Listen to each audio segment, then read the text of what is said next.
When most people think of the Fate franchise, they tend to think of waifus, watch orders, or the series' reputation for being quote-unquote complicated. But in the midst of all these spin-offs and side stories, it's easy to forget where it all started. Fatestaynight is a visual novel written by Kinoko Nasu, and it was originally released on PC back in 2004. The novel would later get an updated re-release and 4 animated adaptations, which paved the way for everything from a prequel, various video games, and many spin-offs. Nowadays, Fate is easily Type Moon's most popular, most lucrative franchise, and there's no sign of that changing anytime soon. As for the original Fatestaynight, the story revolves around a ritual known as the Holy Grail War, a battle royale where 7 mages compete for, as you might have guessed, the Holy Grail. But as part of the ritual, the mages must summon heroic spirits, which are mythical figures of legend. The basic premise of the Grail War is seen in almost every Fate entry, and as a unique mix of urban and classic fantasy, a huge draw of the franchise is seeing characters from history and mythology interact with this setting. But Fatestaynight is centered on a young man named Shiro, who is forcibly pulled into the war by mistake. And that gets into the real heart of Fatestaynight, as despite the incredible premise, the Grail War is actually secondary to the real story. In essence, Fatestaynight is about how someone like Shiro reacts to this brutal scenario, and while Shiro may seem like your run-of-the-mill protagonist, he's not quite as average as you're led to believe. Fatestaynight is like a gauntlet that puts Shiro's body, mind, and soul to the test, and by the end, you'll find out if he can live as the person he wants to be. And this also gets to the heart of this discussion. When it comes to the Fate franchise, a lot of discussion tends to be about waifus or battles, among other things, and while most of that was part of Fate from the very beginning, the real story was always something more complex and nuanced.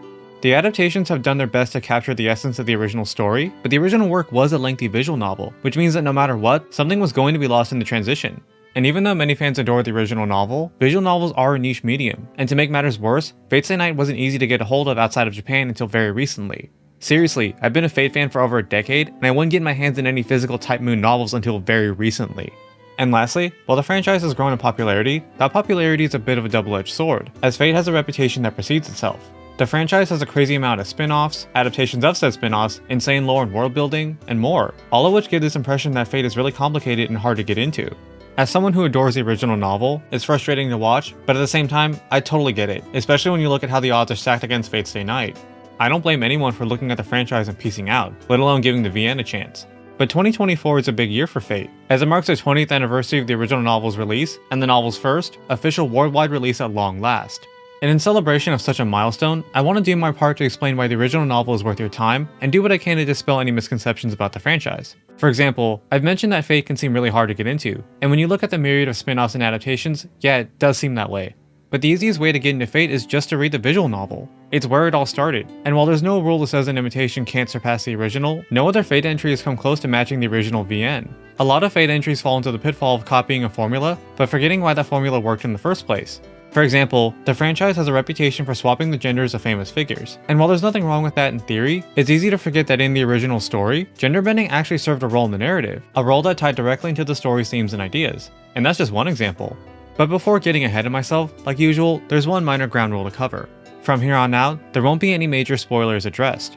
Now, discussing Fatestaynight in the modern era is interesting because many plot points are so well known, and it's like how everyone and their mother knows Darth Vader is Luke's father. Many mysteries and revelations are just common knowledge now. But for the sake of fairness, I'll continue under the assumption that a viewer knows nothing about Fatestaynight. I recognize that many viewers may be familiar with the anime adaptations, but we'll get to that soon enough. But with all that aside, let's dive right in.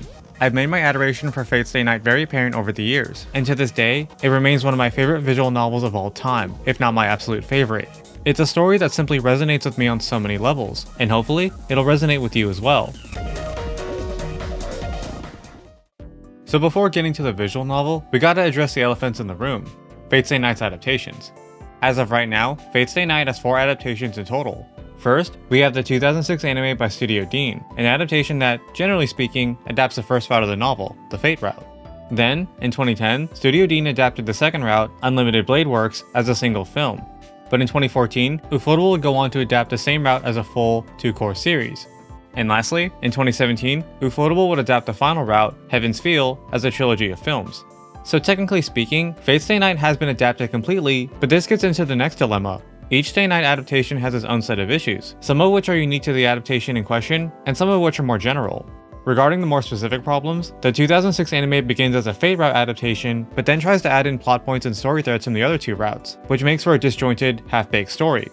And with the Unlimited Blade Works movie, it basically smashed the entire route into a single film, and it functions less like a coherent story, and more like a rushed summary of the main events. The 2014 anime fixed this by adapting Unlimited Blade Works as a full series, but one of this adaptation's biggest issues is how it's basically 1/3 of the entire story.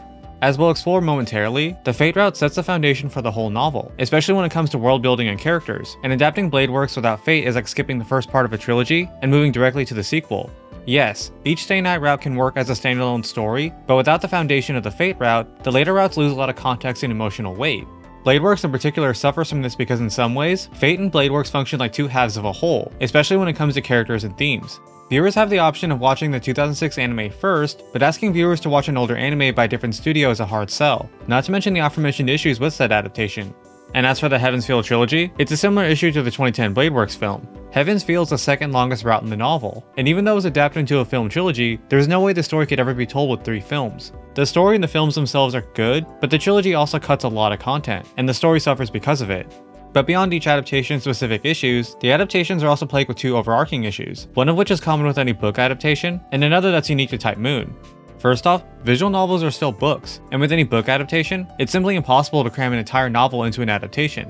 The Stay Night VN is fairly long, with each route being about 20 hours, give or take depending on reading speed. Multiply that by 3, and you have a 60-hour story, and you can imagine how easy it is to tell a 60-hour story with a fraction of the time. But the other issue is unique to Type Moon, or specifically, Kinoku Nasu. Nasu is a very verbose writer, and he really likes to explore aspects of his stories in great detail. And for a medium like a visual novel, this is mostly a good thing, as it allows him to explore aspects like lore, world building, and characters very thoroughly. But the verbosity of Nasu's writing means that adapting his work is far from easy. To give you one of the most prominent examples, one of Nasu's bread and butter techniques are inner monologues, which provide insight into a character's thoughts and feelings throughout the story. These inner thoughts are paramount to every one of his stories, as they give each character more depth, add context to their actions, and are essential in helping us understand them. In fact, inner monologues are so important, they're often at the heart of a story's biggest moments, and I can think of many examples in Stay Night where the focus is less on what's happening, but instead, what a character is thinking and feeling. While there's a lot of action in the story, I'm of the opinion that Fatestaynight shines most as a character drama, and Nasu's style gives you a very intimate look at a character's thoughts, beliefs, and conflicts. But inner thoughts and monologues are tricky to use in mediums like TV and film. A key aspect of these mediums is to show, not tell, and inner monologues are the exact opposite of that. Poor use of inner monologues can make for a very frustrating experience, as it can drag down the pace of a story, or make it feel as if the writer doesn't respect your intelligence. One of the best examples of this can be seen in the original theatrical cut of Blade Runner, which is widely panned for its clumsy use of inner monologues. Sushi, that's what my ex-wife called me. Cold fish. But when we circle back to adapting Fatestaynight, you can cut some inner monologues, and by all means, you definitely should, but you have to be careful, because if you cut away too many, you'll strip away large parts of the story.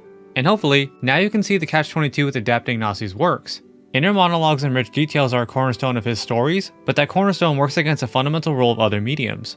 Many of Nasu's strengths as a writer simply don't translate well from book to screen, and it's a problem without an easy solution. And of course, this isn't to say that inner monologues can't work, or that there aren't any alternatives. For example, films like Memento and The Batman use inner monologues very well, and if you want to look at other anime, The Melancholy of Haruhi's EMIYA is another great example. Kyon remains the gold standard of how to adapt a character who is constantly in his own head, and I can't imagine the show without his narration. And if you want to look at wordless storytelling, just watch any Hayao Miyazaki film, and you'll have an answer there as clear as day. And if a studio or director was really passionate, I'm sure Stay Night could have gotten an adaptation like, say, Lord of the Rings or Dune, both of which had the Herculean task of adapting wordy, lengthy novels. If anything, Denis Villeneuve's Dune films are some of the best examples of how to shift away from inner monologues and rely on other methods to convey the story's themes. Part 2 in particular made a really creative choice to change one character's role and use that role to illustrate the main character's conflict, which effectively transforms an internal conflict into one that the audience can see. That's such a brilliant way to adapt a book that relies so much on internal narration, and it shows that if a writer or director is resourceful enough, nothing is truly unadaptable. Except maybe God Emperor, but I guess we'll see. But as we circle back to Nasu again, the point I'm trying to make is that adapting his style isn't easy, and while there are solutions, they require extensive time, effort, money, and a boundless wellspring of passion and talent. And even if a studio really did have the resources, Fatestaynight is still a chunky story. Like, I'm pretty sure the novel is longer than the entirety of Lord of the Rings. And when you're dealing with a story of that magnitude, compromises will have to be made even if the stars aligned. Honestly, adapting Fatestaynight seems like a nightmare, and it's a miracle we got adaptations in the first place. But with all of that said, this is the reason why there's always discourse with Fatestaynight adaptations. To experience the complete story, anime-only viewers have to watch a 2006 adaptation of Fate, the 2014 adaptation of Unlimited Blade Works, and then the Heaven's Feel trilogy. And even then, you're only getting a fractured, watered-down story. And I don't say all this to throw shade at anime-only viewers. After all, I was once in those very same shoes. My first exposure to Type Moon was with Caren no Kyokai, and in the same evening I finished the final movie, I looked up Ufotable's other works and immediately started Fate Zero. I definitely should not have done that, but having said that, I loved it, and as soon as I finished Fate Zero, I started the 2006 Fatestaynight anime. That one I have less positive feelings about, but I was stubborn enough to finish it and the 2010 film as well. I was able to catch the 2014 adaptation as it aired, but as I was watching it, even my dumb college brain could tell something didn't feel right. I couldn't put my finger on it, but it felt like something was missing, and after realizing there was one unadapted route at the time, I decided to bite the bullet and finally read the VN. Many weeks later, I saw the final credits roll, and man, I was just completely blown away. I loved the cast, the story was incredible, and it felt like it sparked something within me I still remember to this day. For me, Fatestaynight adaptations range from good to words best saved for another time, but the VN was truly something special, and I know fans everywhere feel the same way. And really, that's the root of many of these discussions, pun intended. While every fanbase has their gatekeepers and elitists, many of us simply want to share what we love with others. Sure, not everyone will be receptive or interested, and that's okay. But if we can find at least one person who's as captivated as we were, then it was all worth it in the end. So to cap off this section, the most I can say is this. If you're a casual fan, or someone who truly doesn't like reading, then the Fatestaynight adaptations are totally fine. They could be better, but when all is said and done, they do an adequate job at exploring the core story of Fatestaynight. However, if you're someone who genuinely wants to learn more about Fate, the Gnostiverse, or Type Moon, the visual novel is required reading. It's the only way to experience Fatestaynight in its entirety, and as the origin of the franchise, it's the simplest, most straightforward entry point. And if you're someone who's already seen Fatestaynight's adaptations, don't worry. I went into the VN knowing about 2/3 of the story and some change, and I still loved it. Many of the novel's story beats hit just as hard even if you know what's coming, and to me, that's the mark of a truly great story. If you liked what you saw in the adaptations, you're gonna love what you read in the VN. But with the adaptations addressed, we can finally get to the novel itself. As I mentioned earlier, the story of Stay Night revolves around the Holy Grail War and the participants of said war. In total, there are roughly 14 key players of the war, split between 7 heroic spirits called servants and the 7 masters of each servant. But even though there are 14 key figures, the war itself can change depending on a myriad of factors, which leads into one of my favorite things about the novel, the routes. As I noted earlier, Fatestaynight has 3 routes, all of which are different ways the Grail War can play out. But Stay Night has this really cool story structure, where each route works as a standalone story, but also designed in a way to where each route builds on the last, adding more depth and complexity to the entire story. To give you a better example, let's look at the Fate route. This is the first route of the story, and as such, it's written in a way to guide you into this universe. The Fate route explores the basics of the world, the Grail War, and each of the principal characters, so that you have a solid, basic understanding of everything in the story. And I want to stress the phrase basic understanding. The Fate route is quite long, but there's still a few lingering plot threads, some characters don't get explored very much, and the events of the war are fairly straightforward. That is, until you get to Unlimited Blade Works. Blade Works is both the second route and the second part of the story, and it directly builds off the foundation from the Fate route. Previous characters are explored further, other characters get the spotlight, and the events of the war change in ways you didn't think were possible. And all of this is taken even further when you get to the final route, Heaven's Feel, which changes things so much, it feels like you're reading a completely different story. And beyond the way each route builds the story, they all feel like they take inspiration from different genres and styles. For example, Fate feels like a fairy tale at times, while Blade Works is more grounded and real. And by the time you get to Heaven's Feel, the story is much darker, so much that it feels like a horror novel at times. So when you put all this together, each route functions as its own story, complete with unique styles and plot threads. But at the same time, each route also acts as one part of something much grander, with each route building on the last when it comes to characters and story threads. But above all, I think my favorite aspect of the route structure is how it's used to explore the story's themes and ideas. Fatestaynight has many themes throughout each route, but at its core, Fatestaynight is about the struggle between ideals and reality. Ideals can refer to a person's goals, aspirations, or the kind of person they wish to be, which directly conflicts with reality, like difficult situations, or who someone is as a person. And that conflict of who someone is versus who they want to be applies to many characters in Stay Night, like each of the main heroines, and most important of all, the main character himself. At first glance, Shiro has a lot in common with your average protagonist. He's a mage in training, but far from a talented one, and besides high jumping and his skills in the kitchen, he doesn't have many outstanding qualities. But Shiro does have one goal in mind. Someday, he wants to become a hero of justice. It's abstract, generic, and frankly, a little ambitious, but it's a goal he's determined to reach no matter what. And that dream of becoming a hero is the real core of Fatestaynight, as each route puts a different focus on Shiro's ideals, and how those ideals are established, reinforced, or changed. For example, the Fate route can be summed up as oneself as an ideal, and the route explores who Shiro is and the events that shaped him as a person. While Shiro has an admirable dream, it's a dream that's born from a dark place, and Fate explores the circumstances behind his ideals. But the next route, Unlimited Blade Works, is the next major test of Shiro's ideals. Blade Works can be summed up as struggling with oneself as an ideal, and Shiro comes face to face with what it means to actually become a hero.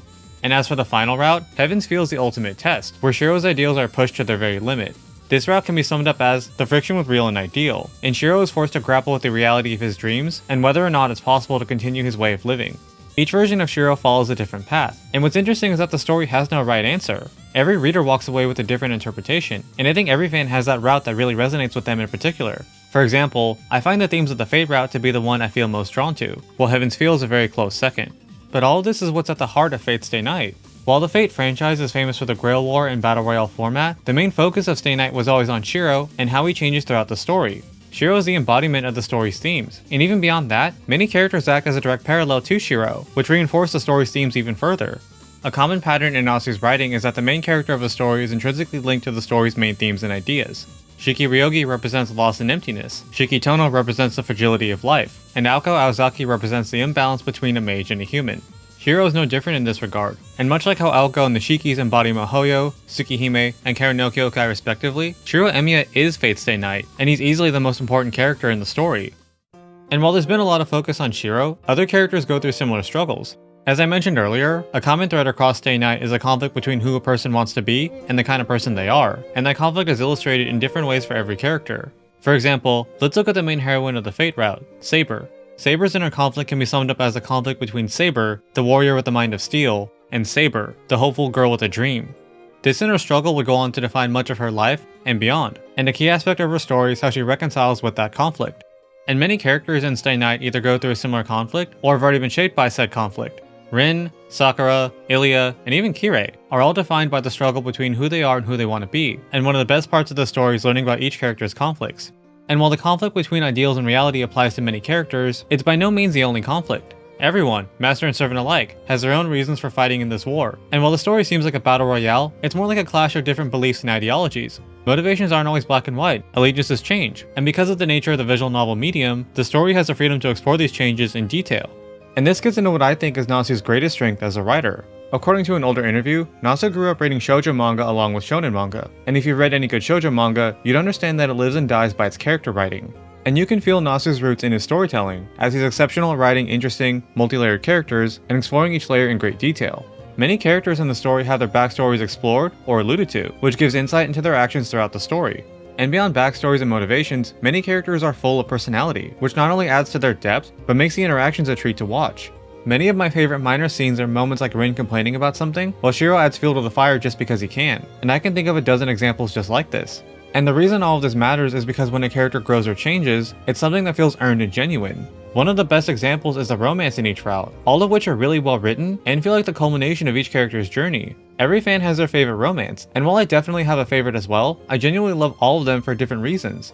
And to give you another example, many of the big set pieces in Fatestaynight act as representations of a character's arc, and even though the battles may look visually exciting, the real weight lies with the events that led to that moment, like what they lost, what they gained, or what they're willing to do for the sake of their goal. Fatestaynight is very much a slow burn in a good way, as it excels in allowing us to spend time with each character and watch how they evolve over the course of the story. I can think of many examples where a character is established in a certain way, only for that character to change in a way that feels unexpected, but completely natural.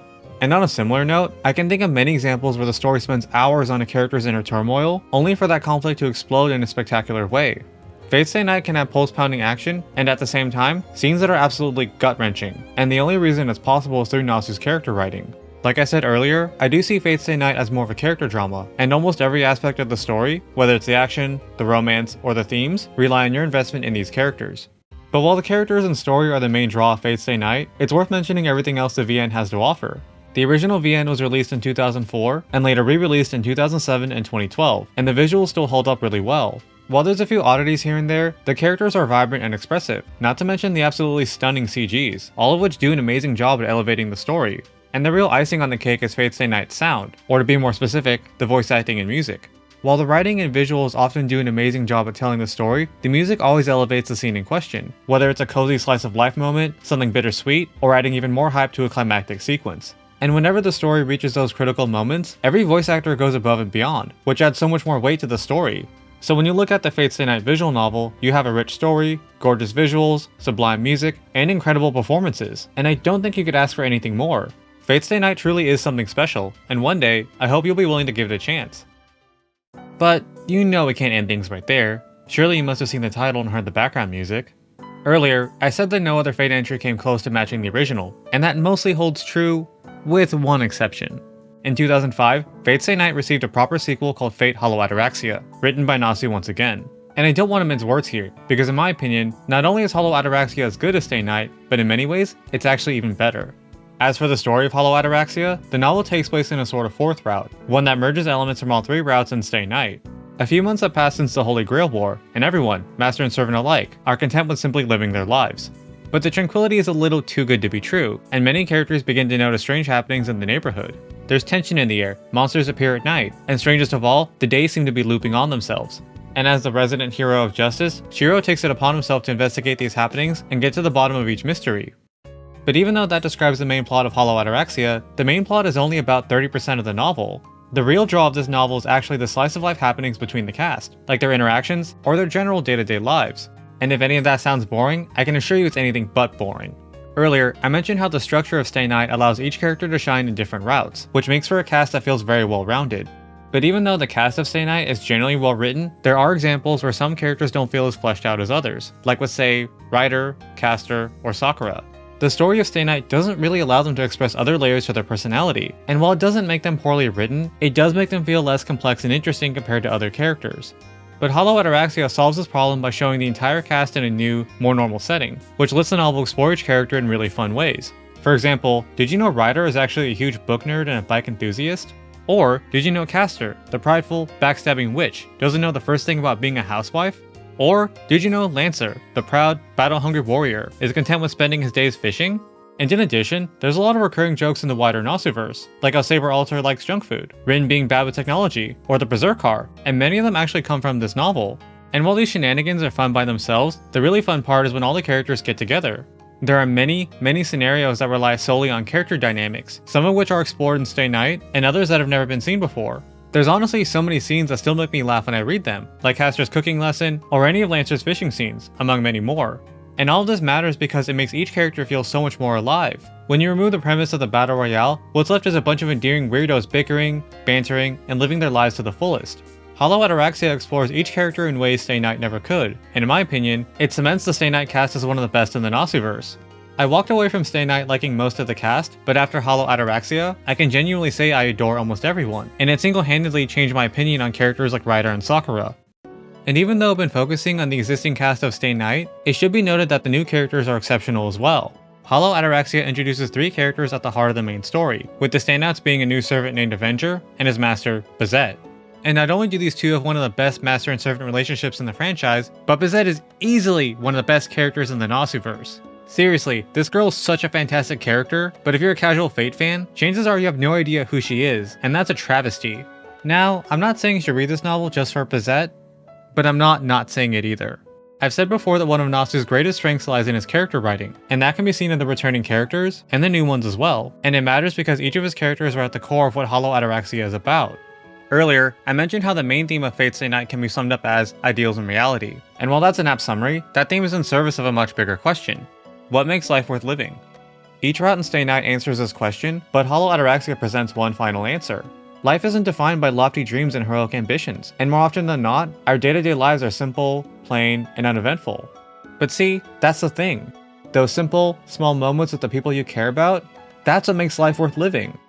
If you're someone who fell in love with Fate Stay Night, you owe it to yourself to experience Hollow Ataraxia. I've been focusing on the characters and slice of life moments, but make no mistake, this novel is genuinely the whole package. While Hollow Ataraxia excels in comedy and shenanigans, it also has a compelling story, fantastic character development, and absolutely jaw-dropping action, all of which builds into one of the most stunning finales in the Nasuverse. Hollow Ataraxia is fanservice in the best way possible, and I couldn't think of a more perfect epilogue to Fate Stay Night. But in the end, I hope I did a decent job at explaining why I love Fate Stay Night. I understand that most casual fans don't bother reading visual novels, and even then, asking people to read a 60-hour novel and its sequel is a lot to ask for, so I do apologize for that. But I also want to express that there's a reason fans like myself are so passionate. There's a magic to Fate Stay Night that each adaptation has simply failed to capture, and even in the best of circumstances, capturing that magic would be close to impossible, like chasing an endless star. And this isn't meant to disparage the adaptations, because at the end of the day, adaptations are a good thing. Adaptations help expose a story to a wider audience, and many fans, myself included, were exposed to Fate through its adaptations. But at the same time, any positives I can mention with the adaptations pale in comparison to the original novel. That's just how it is. When I look back on my life up to this point, I wouldn't say Fatestaynight changed my life or anything that dramatic. But it did make me reevaluate what I love in a story, and even though it had a huge impact on me when I first read it, it's also gotten even better as I've gotten older. There have been many times where I've reread Fatestaynight and had such a vastly different reaction compared to the first time, whether it was something that went over my head or moments that resonated so much more. And of course, there have also been many times where the story hits just as hard as it did back in the day.